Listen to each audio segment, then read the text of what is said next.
والدین کے ساتھ حسن سلوک، ان کی خدمت، ان کی دیکھ بھال، ان کی خبر گیری، ان کی دل جوئی، ان کے ساتھ ملائمت، ان سب کا حکم آیا۔ اور اس میں جو بات میں نے عرض کی تھی کہ اس میں والدین میں سے والدہ کا حق 3 درجے فائق ہے۔ اس کو ایک تو قرآن مجید کے 2 مقامات سے سمجھ لینا چاہیے۔ ایک مقام ہم پڑھ چکے ہیں، سورہ لقمان کا دوسرا رکوع، وَوَصَّيْنَا الْإِنسَانَ بِوَالِدَيْهِ حَمَلَتْهُ أُمُّهُ وَهْنًا عَلَى وَهْنٍ وَفِصَالُهُ فِي عَامَيْنِ أَنِ اشْكُرْ لِي وَلِوَالِدَيْكَ إِلَيَّ الْمَصِيرُ۔ اور ہم نے انسان کو وصیت کی ہے، تاکید کی ہے، حکم دیا ہے والدین کے ساتھ حسن سلوک کا، اور اس میں خاص طور پر ماں کا معاملہ۔ اٹھائے رکھا اسے ماں نے اپنے پیٹ میں، کمزوری پر کمزوری جھیلتے ہوئے، تکلیف پر تکلیف برداشت کرتے ہوئے۔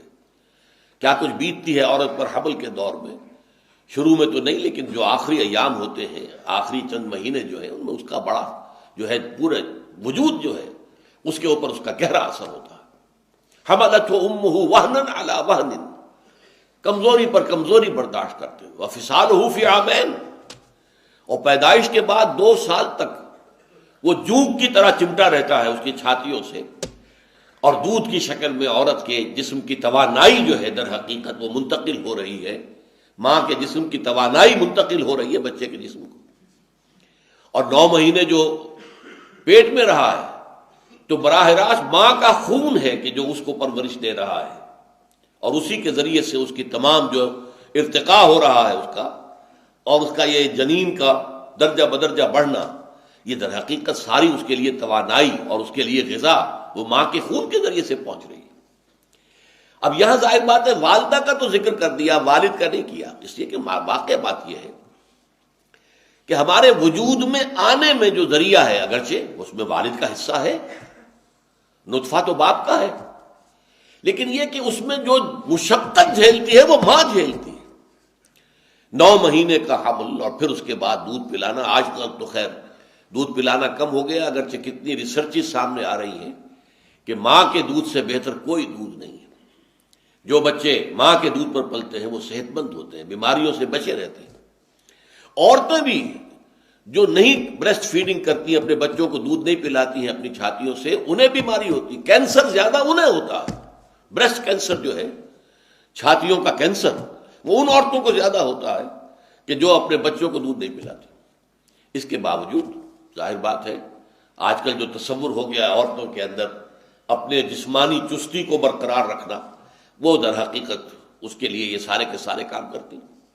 لیکن یہاں پر میں آپ سے عرض کر رہا تھا کہ والدہ کا حق جو ہے زیادہ فائق بیان کیا گیا۔ میں نے کہا تھا 3 درجے، وہ 3 درجے کا معاملہ وہ بعد میں آپ کو بتاؤں گا، وہ ایک حدیث نبوی کی روح سے، لیکن یہاں یہ آ گیا کہ والدین کے حق میں، خاص طور پر ماں کے حق کے لیے، حملتہ امہ وہنا علی وہن وفصالہ فی عامین ان اشکر لی ولوالدیک۔ اللہ نے وصیت کیا کی کہ شکر کرو میرا اور اپنے والدین کا۔ اب یہاں دیکھیے پھر اللہ نے اپنے ساتھ بالکل متصل کر دیا ہے، شکر کرو میرا اور اپنے والدین کا۔ میں تمہارا خالق ہوں، حقیقی رازق میں ہوں، حقیقی رب میں ہوں، تمہیں پالنے پوسنے والا میں ہوں، پالنہار میں ہوں، سب کچھ میں ہوں، لہذا پہلے شکر تو میرا کرنا ہوگا، نشکر لی۔ لیکن یہ کہ عالم واقعہ میں میرے اس ربوبیت کا جو اظہار ہوا ہے، میری اس تخلیقی عمل کا جو اظہار ہوا ہے، وہ تمہارے والدین کے ذریعے ہوا ہے، تو انشکر لی ولوالدیک، اور اپنے والدین کا شکر ادا کرو۔ یہ بات میں نے بہت مرتبہ آپ کو بتائی ہے کہ قرآن مجید میں جو اہم مضامین ہیں وہ کم سے کم 2 مرتبہ ضرور آتے ہیں۔ چنانچہ دیکھیے سورہ احقاف کے اندر یہ مضمون دوبارہ آیا ہے، وَوَصَّيْنَا الْإِنسَانَ بِوَالِدَيْهِ وَوَصَّيْنَا الْإِنسَانَ بِوَالِدَيْهِ إِحْسَانًا، اور ہم نے انسان کو وصیت کی ہے، حکم دیا ہے، تاکید کی ہے، اس نے سلوک اختیار کرو، ان کی خدمت کرو، ان سے محبت کرو، ان کی دلجوئی کرو، ان کے احساسات کو جو ہے ٹھیس نہ پہنچاؤ، ان کی امیدیں اور توقعات جو ہیں ان کو ٹھیس نہ پہنچاؤ۔